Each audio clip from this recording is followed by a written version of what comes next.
Everyone, अस्सलाम वालेकुम, नमस्ते, सत Shri Akal and Jai Shri Ram. Welcome back once again. मैं हूं Saima Peerzada and you are watching Saima reaction channel. आज की वीडियो पे हम रिएक्ट करेंगे और ये मनोज मुंतशिर जी की वीडियो है और वीडियो होने वाली है आप किसके वंशज हैं, मनोज मुंतशिर लाइव लेटेस्ट। सो इस वीडियो पे हम रिएक्ट करने वाले हैं, अच्छी लगेगी यकीनन आपको। मैं भी पहली बार देख रही हूँ, सो टाइटल से देखकर आइडिया हो रहा है कि कुछ मतलब समझने को मिलेगा, लेसन मिलने वाला है, मतलब बहुत कुछ जानने को मिलेगा। सो यस, चलते हैं वीडियो की तरफ। Here we go.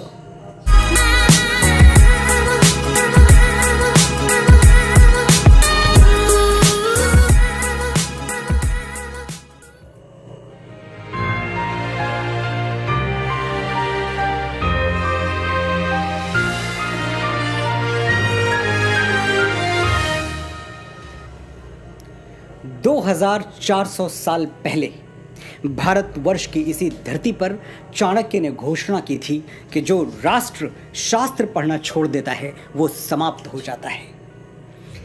क्यों कहा था ऐसा चाणक्य ने?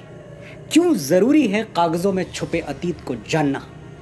क्योंकि अतीत को जाने बिना भविष्य निर्माण की कोई संभावना है ही नहीं। जो देश अपना इतिहास भूल जाता है उसका भूगोल अपने आप समाप्त हो जाता है। जो लोग भुला देते हैं तारीख को अपनी, उन लोगों का ज्योग्राफिया बाकी नहीं रहता।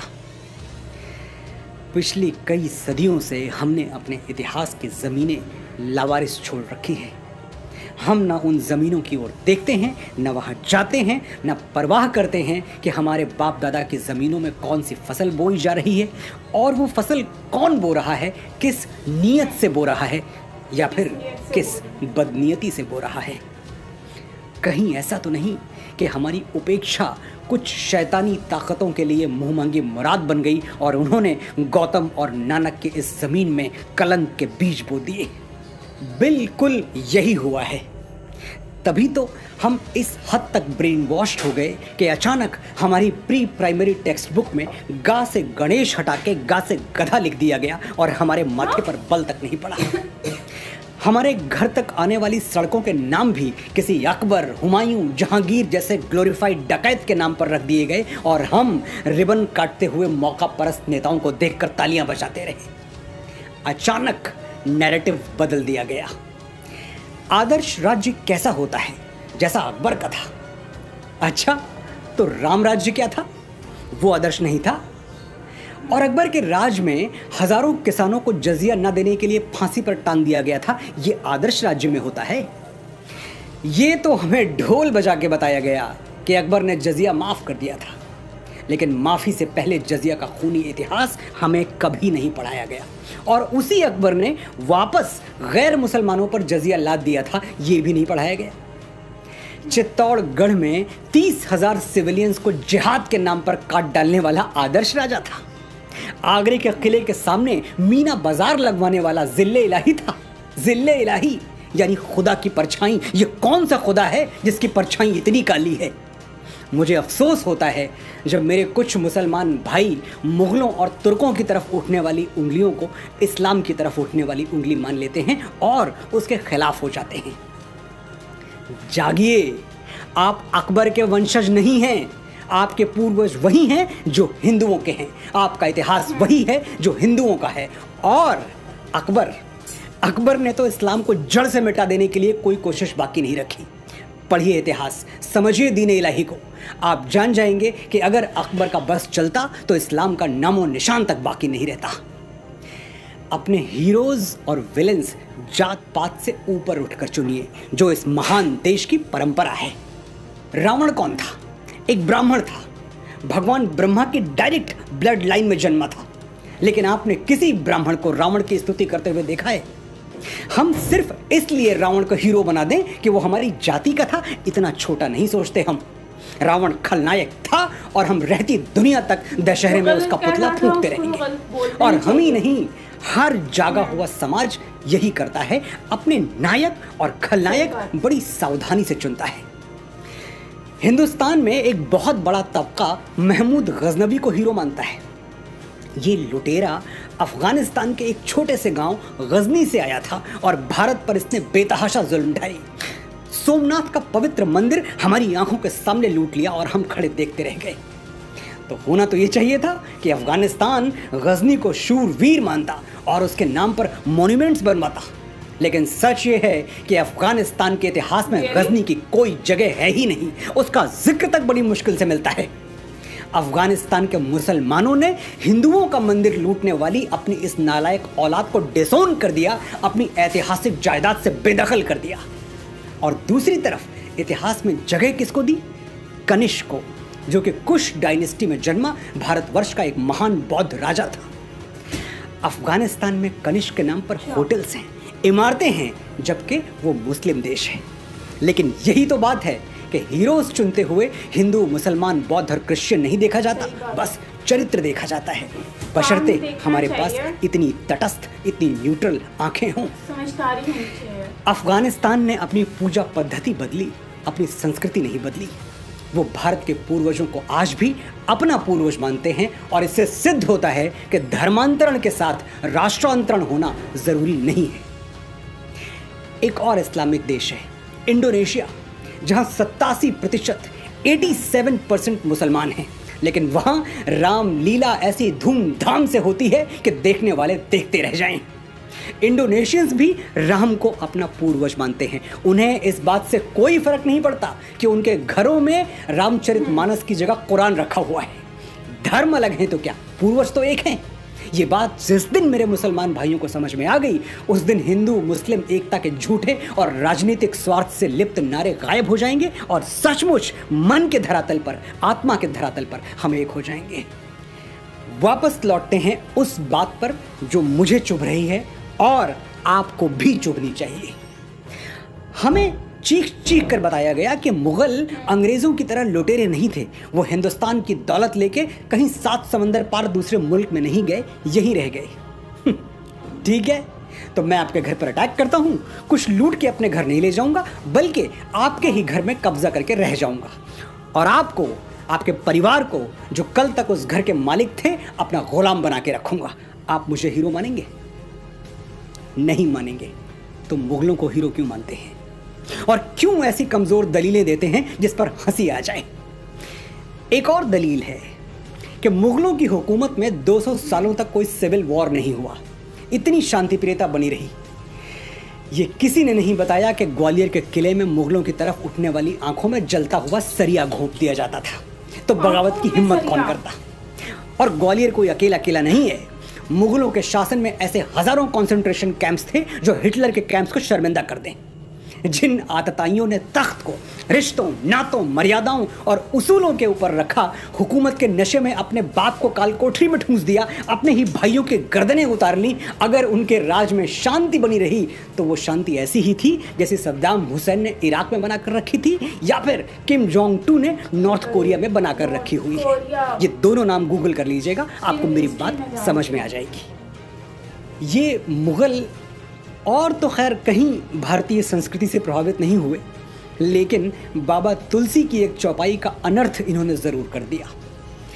भय बिन होए न प्रीत, डर के बिना शासन नहीं चल सकता। बस ये भूल गए कि श्री राम ने किन परिस्थितियों में डर का सहारा लिया था। जब समुद्र हजारों विनतियों के बावजूद उन्हें लंका जाने के लिए, अपनी प्राण प्रिया सीता को रावण के चंगुल से छुड़ाने के लिए रास्ता नहीं दे रहा था, तब राम विवश हो गए थे बल प्रयोग के लिए। विनय न मानत जलधि जड़, गए 3 दिन बीत, बोले राम सकोप तब, भय बिनु होए न प्रीति। राम ने साम्राज्य विस्तार के लिए कभी भय का सहारा नहीं लिया। राम राज्य में रहने वालों के लिए राम की घोषणा क्या थी जानते हैं? राम राज्यवासी त्वम प्रोच्चरस्व ते सिरम, न्यायार्थम युद्धस्व सर्वेषु समम कर, परिपालय दुर्बलम विधि धर्मम वरम, प्रोच्चरस्व ते सिरम, राम राज्यवासी त्वम। You live in Ram's kingdom, hold your head high, fight for justice, treat all as equal, protect the weak, know that dharma is above all। Sir उठा के जियो, निर्भय होके जियो, ये राम राज्य है। ऐसे राज्य की तुलना अकबरी कुशासन से हंसी आती है। हम सदियों से इस बात पर खुश होते आ रहे हैं कि शेर शाह सूरी ने दुनिया की सबसे लंबी सड़क बनवा दी, लेकिन श्री राम ने समुद्र पर, पानी पर पुल बना दिया। इसके लिए हम सैटेलाइट इमेजेस मांगते हैं, वरना विश्वास ही नहीं करेंगे। महाराणा प्रताप ने हल्दी घाटी का युद्ध हारा नहीं, ये सिद्ध करने में उस महान मेवाड़ी वीर की आत्मा को 450 साल लग गए। उस दिन हल्दी घाटी में वो राजपूत कुलद्रोही मान सिंह तो महाराणा को नहीं हरा पाया, लेकिन हमारे अविश्वास ने हरा दिया। और महाराणा कोई अकेले नहीं है, पता नहीं अपने कितने वीरों को हमने गुमनामी की अंधी सुरंग में एड़ियां रगड़ के मर जाने दिया, और उन जालिमों को झुक के सलाम बजाते रहे जिनके दुष्कर्मों से भारत मां आज भी खून के आंसू रो रही है। समय आ गया है कि हम अपने गिरेबान में झांक कर देखें। जयचंद के नाम पर हम थूकते हैं, लेकिन एक पल के लिए ठहर के सोचिए, कहीं जाने अनजाने हम भी अपनी संस्कृति और सभ्यता के जयचंद तो नहीं बन रहे, उससे छल तो नहीं कर रहे। मैं प्रेम के मीठे गीत लिखने वाला एक साधारण सा लेखक हूँ।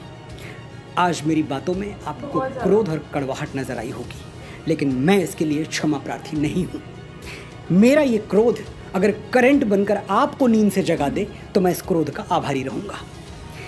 मुझे खुद जागने में कई बरस लग गए, आप इतना लंबा समय ना लें, मेरे अनुभवों से सीखें, सच्चे इतिहास के दबे हुए स्वर गुंजायमान करें, अपने बच्चों के लिए सही आदर्श, सही नायक छोड़ें, झूठे नायकों के मुखौटे उतार के फेंक दें, अपनी विरासत को माथे से लगाएं और इस धरती माँ का ऋण चुकाएं जहां मैं और आप बीज बन के फूटे हैं और एक दिन राख बनकर समा जाएंगे।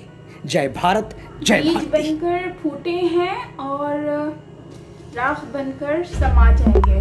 ऑलराइट गाइस, काफ़ी अच्छी लाइन बोली है लास्ट में, और जिस तरह से वो गुस्से में भी थे और बात भी कर रहे थे, उससे स्टार्टिंग में ही आइडिया हो गया था कि एक्चुअली इनको बहुत ज़्यादा इनके दिल में गुस्सा भी है और दर्द भी है, और एक चीज़ है जो कि शेयर करना चाहते हैं लोगों से, और वो ये बता रहे हैं बेसिकली कि जो इतिहास होता है, जो गुजरा हुआ वक्त होता है, कल गुजरा हुआ जो है हिस्ट्री जो है, उसको इंसान को कभी नहीं भूलनी चाहिए और अपने सही जो फैसले होते हैं वो लेने चाहिए। और अगर आप कोई, जैसे कि कोई गलत है, उसको गलत बोलना चाहिए, ना कि उसको आप अपना बादशाह या उसको बहुत अच्छा बोलना शुरू हो जाए, उसको सराहना शुरू हो जाए, और जो अच्छा है उसको आप बुरा बोलना शुरू हो जाए। तो ऐसा नहीं होना चाहिए।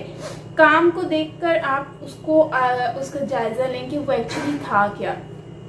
तो इसमें इन्होंने हिस्ट्री को रखा है, जिसमें भारत, पाकिस्तान और इसके अलावा और भी बहुत सारी कंट्रीज हैं, जिसमें अफगानिस्तान और भी कंट्रीज को लेकर इन्होंने बात की है। कि गजनवी की बात की जाए तो उन्होंने भी जो है वो लूट कर चले गए, और जिसकी वजह से लोग उनको समझते हैं कि वो बहुत ही अच्छे थे। लेकिन अगर हम बात करते हैं कि अफगानिस्तान की, जहाँ से वो आए थे, जहाँ पर उनकी नाम था, निशान था, उन लोगों ने उनको माना तक नहीं, उनको उनकी बुक्स में, उनकी हिस्ट्री में उनका नामो निशान तक नहीं है, बिकॉज उन लोगों ने उनको मिटा दिया, उनको कोई वैल्यू ही नहीं है। तो हमारे में जहाँ तक मैं जानती हूँ, उनको तो बहुत ही एक बड़ा और बहुत ही एक अच्छा माना जाता है। ये सारी चीज़ें हैं। और जो हमारे में बताया जाता है ना, वो ये बताया जाता है कि बहुत ही बड़े बादशाह थे, ये होता था, उन्होंने इफ्तिताह करवाया था, मंदिर के अंदर एंटर हुए थे और मंदिर को जो है इन्होंने जो है उसके अंदर से चीज़ें निकाली थी, उसको जो है सब कुछ वहाँ से लेकर आ गए थे, इस तरह का सुनने को मिला था।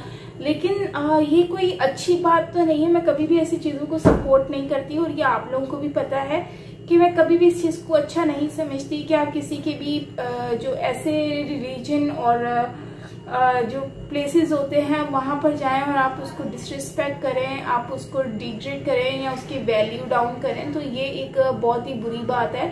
हमें रिस्पेक्ट करनी चाहिए दूसरों के रिलीजन की, हमें रिस्पेक्ट करनी चाहिए दूसरों के इन सारी चीज़ों की जो कि जिससे हर्ट ना हो किसी को।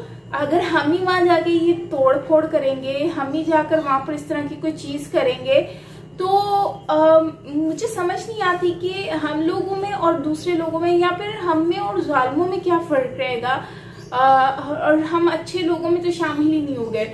अच्छा, दूसरी चीज इन्होंने जो इस वीडियो में कही और मुझे अच्छी भी लगी, और वो ये है कि हम लोग रावण को जो है, वो रावण को हमने रावण बनाया, हम वो गलत करता था, हमने उसको बुरा बोला, और जो अच्छा काम करता था उसको हमने अच्छा भी बोला, लेकिन सराहा। लेकिन अब ऐसा तो नहीं है कि हम रावण को सराहना शुरू हो जाएंगे, वो तो बहुत अच्छा है, ऐसा नहीं है। और इनका कहने का मतलब सिंपली यही था सारी वीडियोस में कि अकबर जैसा है, अकबर को बहुत माना जाता था, उनकी हुकूमत बहुत सुनी जाती थी कि बहुत अच्छी, लेकिन वो एक लिमिटेड टाइम के लिए था। लेकिन उसके बाद फिर जो है, लेकिन उसने उस टाइम पर वो कितना क्रूर और ये सारी चीजें दिखाई गई हैं, तो जुल्म कितना होता था उन लोगों के दौर में और वो सारी चीजें, तो वो लोग अच्छे कहाँ से थे। तो मेरी नज़र में तो वाकई में ऐसे लोग अच्छे नहीं हैं जो आप पर जुल्म करते हैं, जो गरीब और मस्कीन लोगों पर और जो इनोसेंट लोग होते हैं उनके ऊपर, लाचार लोगों पर जुल्म करते हैं। तो वो मेरी नज़र में वो लोग तो कभी भी अच्छे हो ही नहीं सकते। तो खैर इसी वीडियो में काफ़ी हमें जानने को मिला, और इन्होंने इतिहास के बारे में बताया, जैसे इंडोनेशिया का इजहार किया गया है, और साथ में आई थिंक इंडोनेशिया और मलेशिया का भी बात की गई है। इसके अलावा अफगानिस्तान और मतलब ये सारे सब कॉन्टिनेंट की बात की गई है कि इनका पहले पूर्वज सब सेम हुआ करते थे और सब कुछ सेम था। मतलब इनका कहने का मतलब शायद ये है, जहाँ तक मुझे आइडिया हो रहा है, कि सब लोग सेम थे, एक ही मतलब के रिलीजन से थे, मतलब सनातन धर्म से थे, लेकिन उसके बाद सब डिवाइड हो गए, कन्वर्ट हो गए। ये सारी चीजें सुनने को आ रही है मतलब इस वीडियो के थ्रू। तो उनका कहने का मतलब मुझे यही आइडिया हुआ। खैर आप जरूर बताइएगा कमेंट सेक्शन में कि इनका कहने का मतलब यही था या कुछ और था। तो खैर गाइस, ये थी हमारी आज की वीडियो। आई होप कि आपको अच्छी लगी होगी। काफ़ी टाइम के बाद हम वीडियो को अपलोड कर रहे हैं, और यकीनन वीडियो अच्छी लगी होगी तो लाइक कीजिएगा।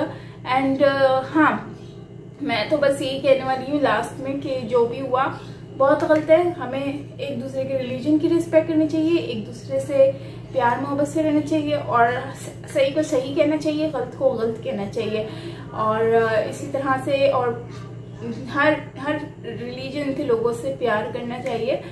किसी से भी हेट करने का कोई राइट नहीं बनता, कोई किसी से ऊपर है ही नहीं, सब बराबर हैं, because we all are human, और हम ह्यूमन हैं, इसलिए हमें सबकी रिस्पेक्ट करना बनता है। बाकी ये है कि मिलते हैं नेक्स्ट वीडियो के साथ। टिल देन टेक केयर, अपना बहुत बहुत बहुत सारा ख्याल रखिएगा। मैं हुसैन, बाय।